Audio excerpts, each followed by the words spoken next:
Welcome to Smart HR, the show where we explore the ever-evolving world of human resources and unravel the complexities and possibilities within the HR landscape.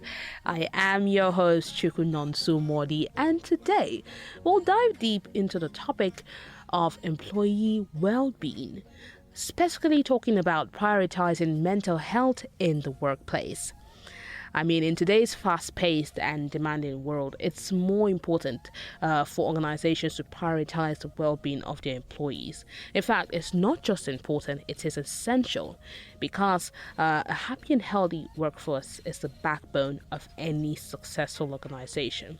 And as usual, we have our HR expert to share insights on this topic. But before we meet this expert, let's listen to a case study for the day. Let's meet our entrepreneur.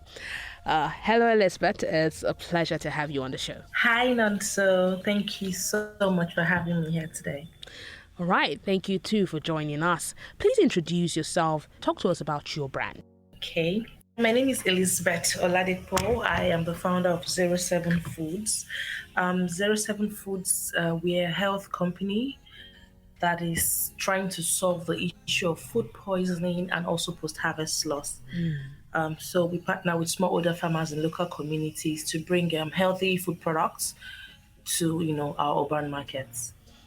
Interesting. Now, I love what you do already. I love the fact that it talks about health, and you're perfect for what we're talking about today. Now, talk to us about your challenges now.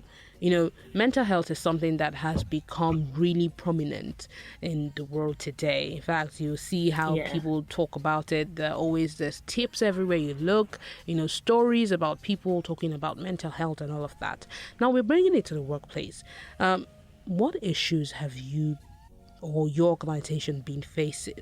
Or rather, what issues have your organization been facing when it comes to prioritizing mental health in the workplace, your employee well-being?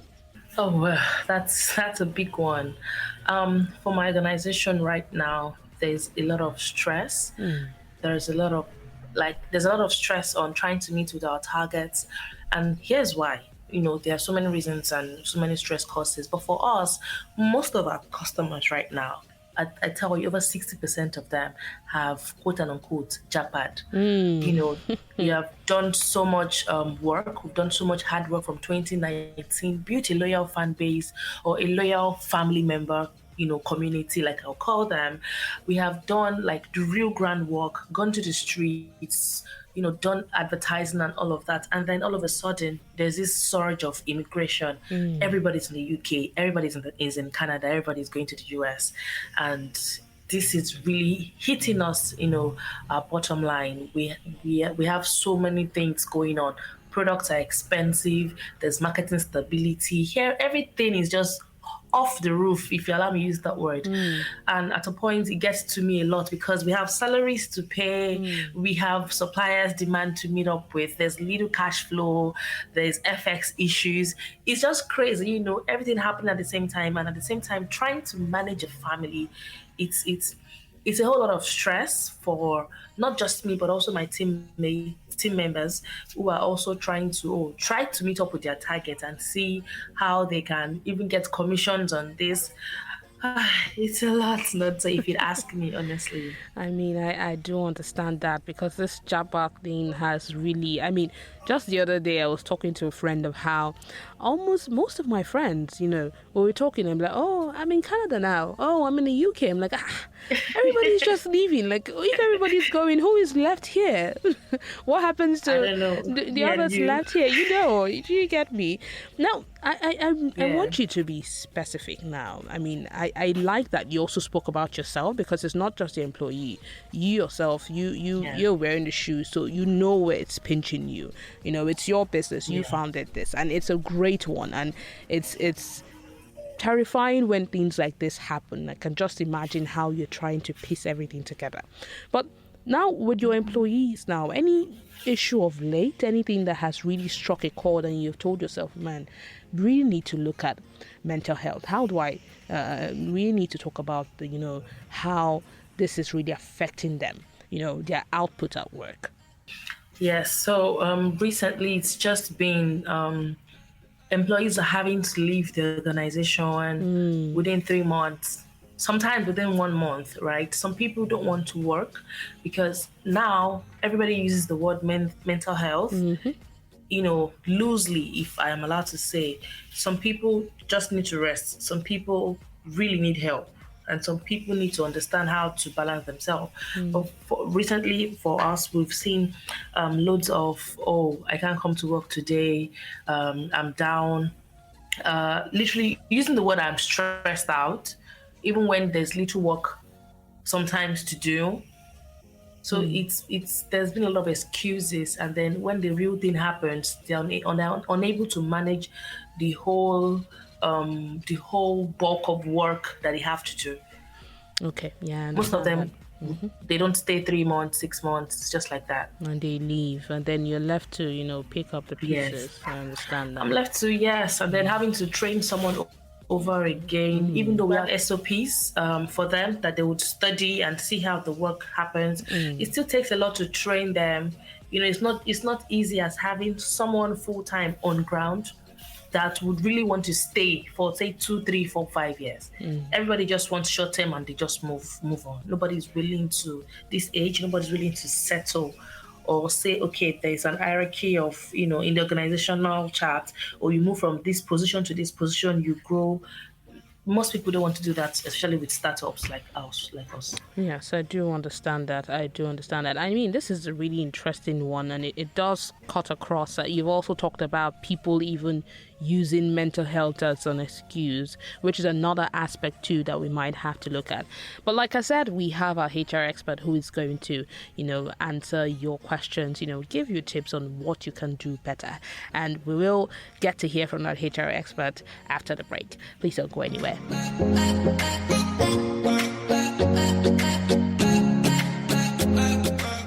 So we are back again, and this time, we're talking to our HR expert. We are talking employee well-being, prioritizing mental health in the workplace, and our entrepreneur has told us what the problem is. So now we move into our HR expert to give us a solution and also some tips on how, mental health, especially in the workplace, it's something that has been really buzzing now these days. Everybody be like, oh, my mental health is suffering, this and that. But let's go to our HR expert. Welcome to the studio. Hey, thank you very much. My name is Nnanke, and we want to talk about mental health and its effect in the workplace, right? Yes. I know that it's not news anymore that the concept of mental health has been abused, in workspaces, so people don't understand what it means. I traveled to South African country a few days ago, and I saw on the billboard how people with actual mental health issues are complaining that they are marginalized and not recognizable in the workplace. Wow, marginalized. Yes. So it's actually almost an insult that people who have no mental health disorder, keep complaining that their mental health is affected in the office, in the workplace. It's an aberration. We need to just stop.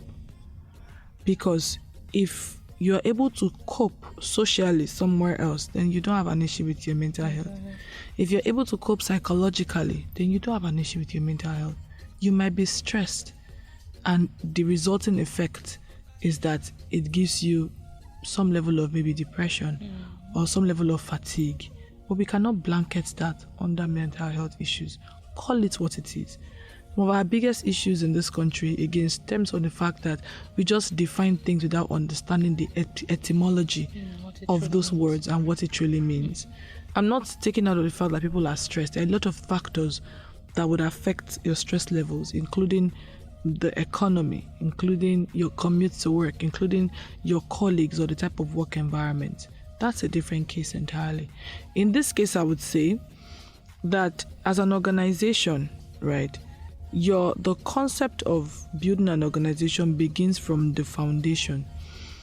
And if you look at a builder's way of building a house, there's multiple tautologies, but take it as it is.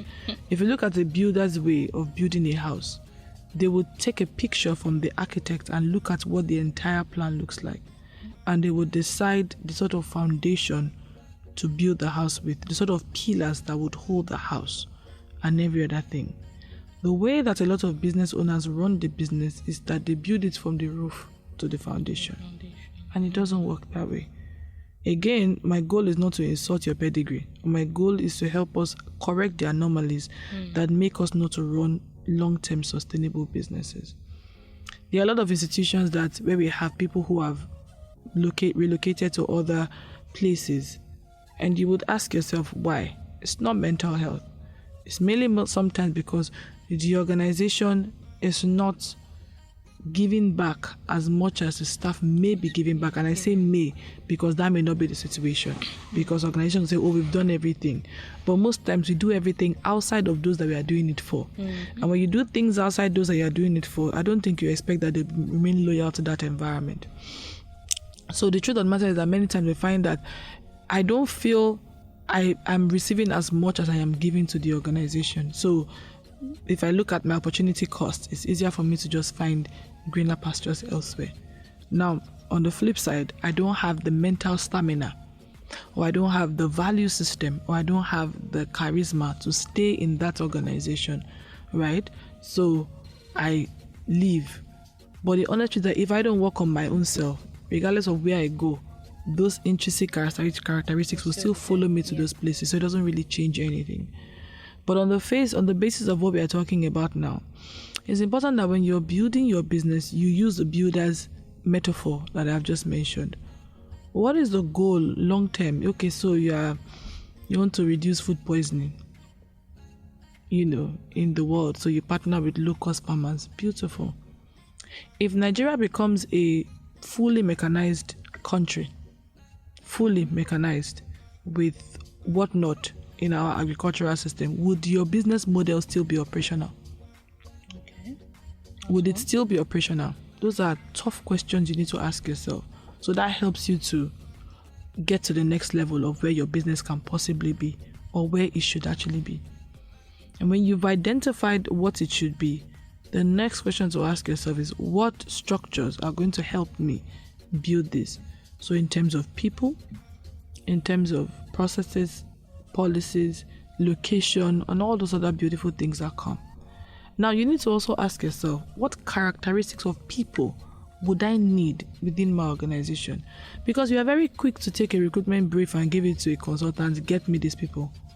But we haven't paid attention to the person specification. We haven't paid attention to the culture of our environment to identify those who would stay. We haven't thought about the personality types of the people within our organization to identify who would stay in this sort of environment. Those are critical questions that we need to pay attention to, that many times we do not. So when people begin to leave, it's easier to blame the external versus focusing on the internal. It's just easier because will I continue thinking about one more thing? I'd rather think about one less thing, but guess what? It will never stop. So the faster we begin to nip problems in the bud by going back to the foundation to find out how we can transform that space, the better for us, because it will keep happening. People will continue living, you will continue retraining people, it will not stop. So take a step back, like again we all did during COVID, and we all reviewed the different aspects of our businesses. We looked at where we were finding wastes, we looked at what was not functional anymore, we looked at product lines that were no longer beneficial to us, and we cut those off. Because we knew that we're in a dire situation, we didn't know when it was going to end. Do that same thing. Go back to the drawing board. Have a proper strategy meeting with whoever you can have it with, your team member, a consultant, your board of members or whoever, and make solid decisions.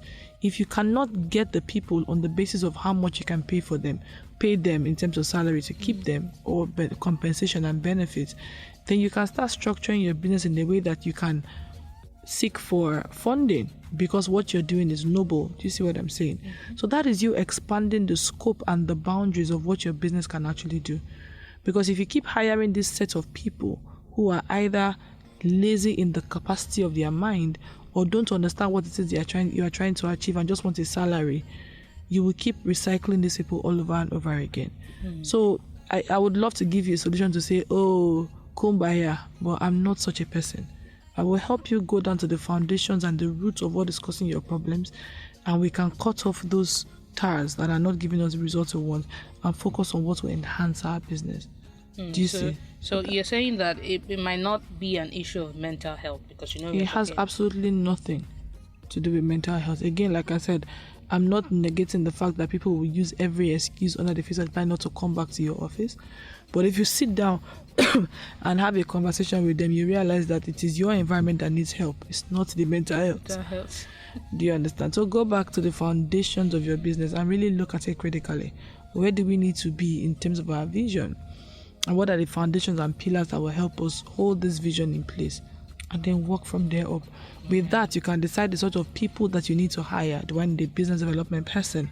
Do I need a head of strategy? Do I need a head of agribusiness? Do I need a dispatch person? Whatever the case may be, you can now decide what is the going rate for these people. What are the personality types I need? What kind of temperaments will work well in this environment based on what we are trying to build? And then you hire from there. Yes. Aside this case study now, I just want you to emphasize on how important it is to prioritize, mental health in workplace. Because I was going through an article and I stumbled on a company that said they give their people maybe a day. They call it mental health day, and everybody just relax, no work, nothing, just to clear your mind. So how important is it to prioritize this mental health? Because I know we have established that some people take it overboard. And like you said, which is funny, that those that actually have it feel marginalized, but we still need to speak about it. So please tell us. Again, we are still going through sensations and going through the emotions. I might be the wrong person to answer this question because I don't know how to treat issues from symptoms. I don't know how to treat issues from symptoms. I know how to treat them from the root so that it never raises its ugly head. If mental health is truly an issue in that environment, there are many ways. You have things like your knowledge sharing sessions where you actually allow people to come and have a discussion on what they assume, what they know to be mental health. If it is a systemic issue, things that are causing it within your environment, then as much as possible, you get rid of those. So I used to have a boss that was not necessarily the best person to work with. She created a very stressful environment. It was not something that the management were willing to address because this person supposedly, was an asset to the business. So they prioritized the person over the business. Personally, for me, what I had done in that scenario was to say, this is a learning opportunity for me. I'm going to learn from this person and just forget that every other thing exists. Not everybody has the dexterity to do that. So if people are given the opportunity to speak about their concerns in your organization, take some time to address those concerns. If it is systemic, if it's a person. In that organization I was referencing, we were looking at one individual's personal bias vis-a-vis every other person's complaint and the culture of the organization. So we're deciding that the culture was centered on one person. In that environment, you don't expect people to give their all in that kind of environment. You don't expect it to happen. You just get whatever they give you. You see what I'm saying? So if you have a town hall where people can actually open up their mouth and discuss, because even when you give me a one-day holiday, I might want to. Yes. Because it doesn't show that I have been involved in your thought process. I feel like you have more to give. It's like when people just increase salaries or just give a transport allowance. On the surface, it might seem that it is good, but at the back I'll say, so this is the best you could do.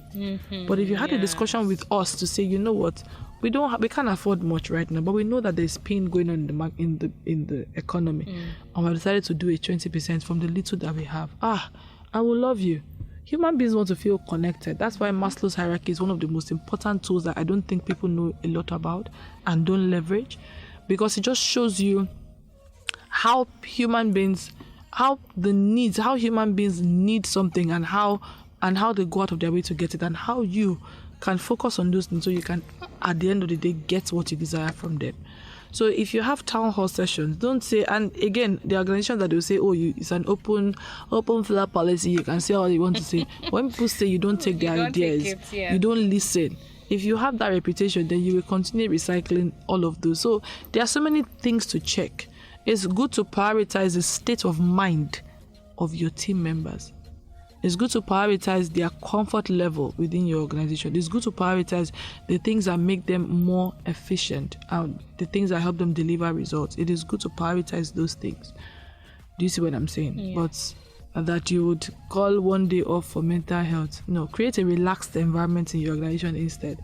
Create a place people are looking forward to come to instead. Create an environment where people love what your vision is about, and regardless of what they are going through, they are willing to fight for the cause. It's way better than looking for one day some girl is on her 3-month cycle, or that day people work for us. Just a whole lot of, and then we now become. We just pick and choose what we think sounds nice. Yeah, what sounds nice, and then they go. Thank you again for coming on the show and for speaking on this topic. I mean, like I said, you've shared enough knowledge that entrepreneur and others too can also learn from. So thank you, Nnanke, for coming. You're welcome. All right, thank you for tuning in. We hope you found this discussion on, employee well-being informative and engaging. And please, this is also a call to other people. Stop using mental health anyhow, please. Do not forget to leave us a review, share your feedback on our social media handles. We have Africa Business Radio on Facebook and on Instagram, and Africa Biz Radio on Twitter. Until next time, remember that in the world of HR, every unlock leads to new possibilities. I remain Modi Chupunonso. Bye for now.